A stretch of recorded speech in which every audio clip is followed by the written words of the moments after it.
इंदौर शहर में एक बार फिर डिजिटल अरेस्ट की एक घटना सामने आई है, जिसमें 85 साल की बुजुर्ग महिला को ठगों ने 36 घंटे वीडियो कॉल पर रखकर पूछताछ की।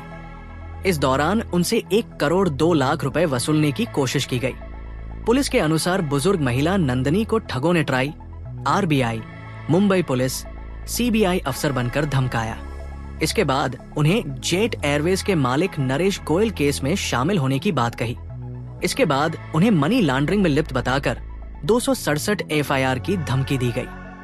फोन पे मुझे बताया गया कि मेरे अगेंस्ट बहुत सारी एफआईआर्स हैं और नरेश गोयल नाम के व्यक्ति से मेरी मुलाकात थी और मैं उनके साथ उनके प्रोजेक्ट में काम कर रही थी।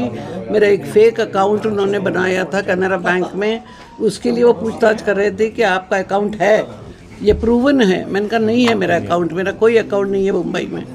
फिर उन्होंने कहा कि आपके अगेंस्ट तो एफआईआर है। मैंने कहा मेरे को तो एक भी एफआईआर का पता नहीं है।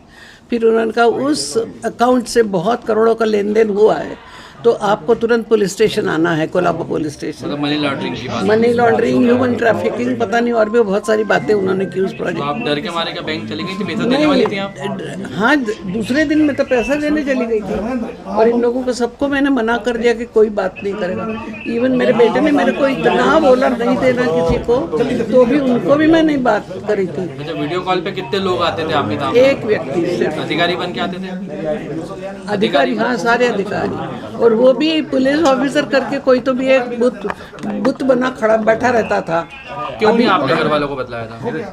उन्होंने मेरे को धमका के रखा था ना, बताएंगे तो इन लोगों को सबको, आपके बेटों को, बच्चे को, सबको यहाँ पे बुलवाएंगे, फिर आप कुछ नहीं कर पाओगे। वो बार बार कह रहा था आप मेरी माँ जैसी हैं, मैं आपको बचाऊंगा। उस समय मेरे ध्यान में नहीं आया कि मेरी इतनी एफआईआर होने के बाद ये मुझसे इतना मीठा क्यों बोल रहा है। मुझे बार बार ये लग रहा था कि ये मुझे बचाने की कोशिश क्यों कर रहा है। तो आपको क्या लगता है ये जागरूकता जो उसका असर और आपका पैसा? नहीं, मेरी तो जागरूकता थी नहीं उस समय। बैंक वालों की जागरूकता पर बहुत, बैंक वालों ने सबसे पहले बहुत ही ज़्यादा मदद की मुझे, और सारे डर भी गए थे जो छोटे वाले जो ऑफिसर्स रहते हैं कि मैडम कंप्लेंट कर देंगी तो हमारी नौकरी चली जाएगी। बट पुष्पांजलि, हाँ जी, कितने दिन डिटेल अरेस्ट रखा उन्होंने? कितने दिन ऐसी बातें हुई? 36 घंटे समझ लो। अच्छा, रात दिन 36 घंटे। आज संडे भी ऐसी चीज हुई थी? कुछ फोन आए थे आज? कल शाम को आया था। कल आए थे। फिर आपने कुछ शेयर आउट बात करी किसी से? नहीं, मैंने उठाया ही नहीं ना फोन। मतलब आपने किसी से कोई जिक्र नहीं करा? मतलब ये आपके जो पड़ोसी बैंक वाले की पुलिस को जानकारी लगी थी? उनके थ्रू लगी थी। मुझे तो उन्हीं लोगों पे विश्वास हो रहा था ना, सबसे बात तो ये है। ठगों पे विश्वास? हाँ, पूरा मैं विश्वास कर बैठी थी और थोड़े डर से कि कहीं मेरे बच्चों को तकलीफ नहीं हो जाए, ठीक है, इसलिए मैं उनकी बात मानती गई। मैडम, लगभग आपके साथ कितने पैसे की डिमांड हो रही थी? डिमांड नहीं करी उन्होंने, उनका सेविंग अकाउंट का सारा पैसा आप हमें एक फेक अकाउंट दे रहे हैं उसमें डाल दो।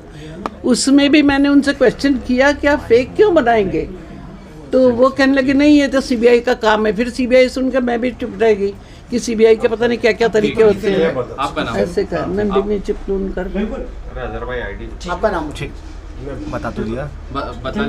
एक मिनट, किसी को लेना है? आ जाओ। ठीक है सर, एक डिजिटल अरेस्ट का मामला सामने आया क्या? एक ये नंदिनी चिपलुमकर हैं जो कि यशवंत वंदे भारत रोड पर रहती हैं, और इनके साथ लगभग सुबह 27 तारीख की सुबह 9 बजे, 9:30 बजे करीब कॉल आया था और इनको ये बोला कि हम ट्रैक के कस्टमर केयर से बोल रहे हैं, आपकी सिम 2 घंटे बंद होने वाली है और आपकी सिम से इलीगल एक्टिविटीज हुई हैं। और तब उसने बोला कि सर मुझे तो कोई आइडिया नहीं। उन्होंने कहा हम आपको कोलाबा पुलिस स्टेशन से बस इतना कोऑपरेट कर सकते हैं कि हम कोलाबा पुलिस स्टेशन से कनेक्ट करा देते हैं। कोलाबा पुलिस स्टेशन से कनेक्ट कराया तो उसमें कोलाबा के डीएसपी, जिसने अपने आप को डीएसपी बताया, आनंद कुमार बताया, और ये बोला कि आप तत्काल यहाँ कोलाबा स्टेशन आ जाइए, आपके खिलाफ 267 एफआईआर हैं और 267 एफआईआर है और आपके खिलाफ और आपकी गिरफ्तारी होगी। तो वो घबरा गई। तो फिर उनसे ये बोला कि अब चूँकि ये सीबीआई इसकी जांच कर रही है तो सीबीआई के लिए आपको मतलब यहाँ आना हो, तो उन्होंने मना कर दिया। मैं अभी तो आ नहीं सकती हूँ, मैं वृद्ध हूँ, 81 ईयर ओल्ड हैं। तो फिर उन्होंने बताया कि ठीक है, आप एक काम करिए, वीडियो कॉल पर आ जाइए। वीडियो कॉल पर फिर उन्होंने बात की। फिर उसके बाद रश्मि शुक्ला नाम बताया और ये बताया रश्मि शुक्ला ये सीबीआई की ऑफिसर है, ये इन्वेस्टिगेशन करेंगी।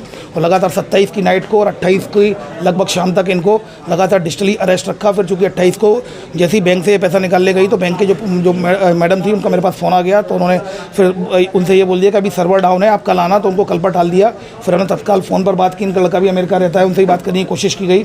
फिर इनके फैमिली फ्रेंड है दीपक इसको पूरा कोऑर्डिनेट कर रहे थे, मैंने दीपक को बताया। फिर दीपक के माध्यम से इनसे बात हुई और इनको बोला कि आप मोबाइल बंद कर लीजिए। जैसे ही इन्होंने 30 तारीख को मोबाइल परसों फिर खोला तो फिर उनका पैसा फिर इनको कॉल आने लगे, तो फिर घबराहट हुई। तो फिर इन्होंने फिर आया, तो तब तत्काल हम लोग सभी लोग यहाँ पर आए हैं और इनकी रिपोर्ट यहाँ लिखवा रहे हैं। सीनियर सिटीजन है, 81 ईयर ओल्ड है। कुल मिलाकर 50 लाख की एफडी तुड़वाने के लिए भी बैंक चली गई थी 2 बार ये, और 52 लाख जो इनके सेविंग अकाउंट में थे वो भी, तो कुल मिला के 1 करोड़ 2 लाख का उन्होंने बोल दिया था कि सीबीआई के पे ट्रांसफ़र करना पड़ेगा ये पैसा। ये 81 ईयर ओल्ड हैं, सीनियर सिटीजन है। सेंट्रल जो स्कूल्स हैं उनकी 40 साल तक उन्होंने सेंट्रल गवर्नमेंट जो स्कूल है उसमें टीचर रही, प्रिंसिपल पर रिटायर्ड हुई, और इनको जो सेंट्रल गवर्नमेंट की तरफ से ही इस सेंट्रल स्कूल में इनको अवार्ड भी मिला, नेशनल अवार्ड मिला है। तो कुल मिलाकर इनके पति जो हैं, जो 85 ईयर ओल्ड है, वो भी स्वस्थ नहीं रहते हैं। LIC में वो प्रोजेक्ट मैनेजर के रूप में वो के पद से वो रिटायर हुए थे। सर, इसको जब डिजिटल अरेस्ट कराया, जब घर में कोई नहीं था? घर में सर्वेंट था, लेकिन उन्होंने सबसे मना कर दिया था कोई भी नहीं आएगा अंदर। मैं जो हूँ, मैं बैंक का काम कर रही हूँ। इसके अलावा जो इनके फैमिली फ्रेंड पे दीपक वगैरह, उनको भी बोल दिया एफडी मेरी है, मैं तुड़वाऊंगा, आप कौन होते हो, और उनको डांटने लगे। तो कुल मिलाकर उनको मेंटली जैसे कहते हैं ना, मेंटली अरेस्ट करना, इनको मेंटली अरेस्ट कर लिया गया था। लेकिन अब चूँकि यहीं सीनियर सिटीजन है, यहाँ पर क्राइम ब्रांच की टीम बुलवा ली है और यहाँ पर इनकी रिपोर्ट लिखी जा रही है। रिपोर्ट के आधार पर कार्रवाई। सर, इसके अंदर कोई तथ्य अभी तक के सामने आया है? कुछ नंबर सामने आए हैं, कुछ अकाउंट सामने आए हैं, और इन पर हम कार्रवाई करेंगे और इसमें पूरा रिपोर्ट लिख रहे हैं, इनको ब्लॉक कराएंगे और नंबरों को भी ब्लॉक कराएंगे या इस तक अपराधी तक पहुँचे। सर, लगभग कितने करोड़ की? 1 करोड़ 2 लाख की धोखाधड़ी इमीडिएटली हो जाती है। अगर जागरूकता का अभाव होता तो निश्चित रूप से 1 करोड़ 2 लाख चले जाते। वो तो भला हो जो SBI की जो बैंक मैनेजर हैं, इसके अलावा इनकी जो फैमिली फ्रेंड है दीपक जो है, दीपक के द्वारा भी लगातार तुरंत उनको समझ में आ गया और उन्होंने समय पर मुझे सूचित कर दिया। फिर हम लोगों ने कन्विंस कर लिया। Now she is more convinced, और उनको बिल्कुल पता चल चुका है कि ये डिजिटल अरेस्ट था। अब पूरा पैसा बच गया है और सी सेफ।